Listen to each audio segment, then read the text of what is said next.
Good morning students. हमारा नया topic है लेमीज थ्योरम।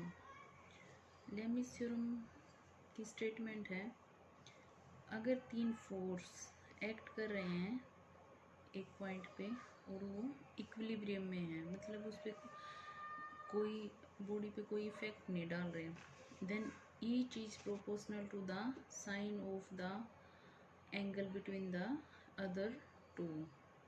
तो एक फोर्स है वो प्रोपोर्शनल होगा दूसरे जो दो फोर्स हैं उनके बीच के एंगल के साइन के प्रोपोर्शनल होगा।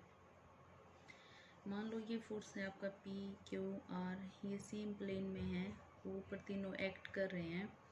ये एंगल हमने अल्फा कंसीडर किया है, बीटा, गामा। अगर फोर्सेस इक्विलिब्रियम में हैं तो ट्रायंगल लॉ ऑफ फोर्सेस क्या कहता है, फोर्सेस इक्विलिब्रियम में है तो हम उनको एक ट्रायंगल से रिप्रेजेंट कर सकते हैं। यहाँ पे फोर्सेस इक्विलिब्रियम में गिवन है तो एक ट्रायंगल ABC ड्रॉ करी हमने, इसके कोरस्पॉन्डिंग फोर्सेस के इसकी साइड्स ले ली। अब ट्रायंगल लॉ ऑफ फोर्सेस से sides of triangle ABC will be proportional to the forces in magnitude। P के corresponding BC है, Q के corresponding CA है, R के corresponding AB है। इसको हम लिख सकते हैं। अब हमने एंगल्स को कंसीडर कर लिया, अल्फा, बीटा, गामा। अब ट्रायंगल ABC में हमने साइन फॉर्मूला अप्लाई किया, BC अपॉन साइन ए हो जाएगा, CA upon sine B, AB upon sine C। इसमें हमेशा हम अपोजिट एंगल कंसीडर करते हैं। अब sine A, sine B, sine C, यहाँ पे A, B, C की वैल्यू हमने पुट कर दी। वैल्यूज पुट करने के बाद साइन पाई माइनस अल्फा आ रहा है, इसको हम लिख सकते हैं साइन अल्फा। कोई इफेक्ट नहीं आएगा पाई माइनस थीटा से। अब ये है इक्वेशन नंबर 2। इक्वेशन 1 और इक्वेशन 2 को अगर हम कंबाइन करते हैं, इक्वेशन 1 में है हमारे पास P upon BC, Q upon CA, R upon AB, और ये इक्वेशन 2, इन दोनों को हम मर्ज करते हैं तो ये साइड्स यहाँ से रिमूव हो जाएंगे और हमारे पास बचेगा P upon sine alpha, Q upon sine beta, R upon sine gamma. ये है हमारी लेमीज थ्योरम। अब है कन्वर्स ऑफ लेमीज थ्योरम।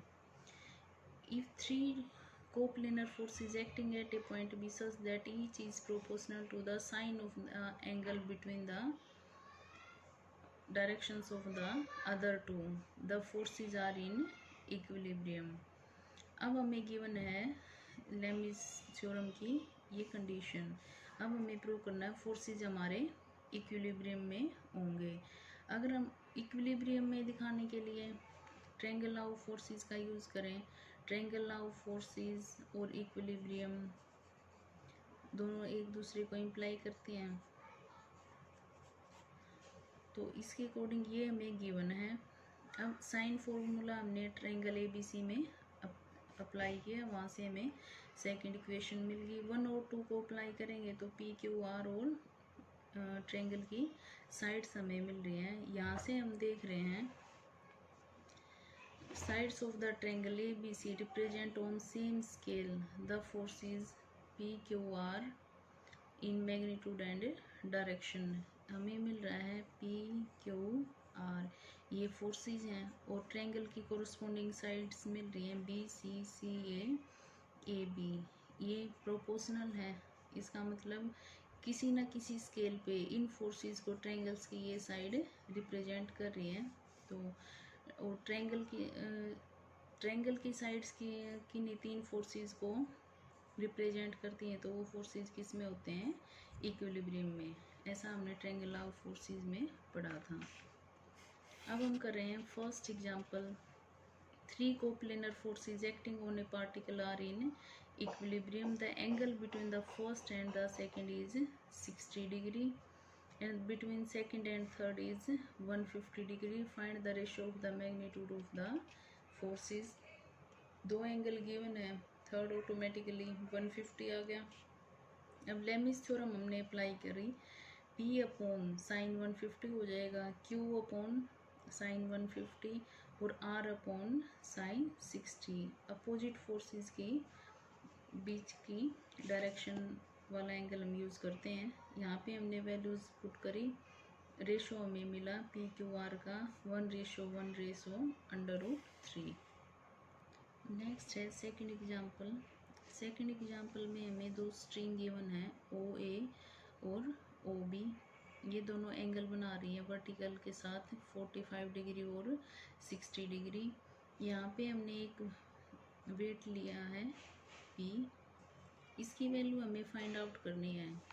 इसकी वैल्यू हमें फाइंड आउट करनी है P की। कब? जब अगर हम W टेंशन अप्लाई करते हैं तो ये स्ट्रिंग ब्रेक हो रही है।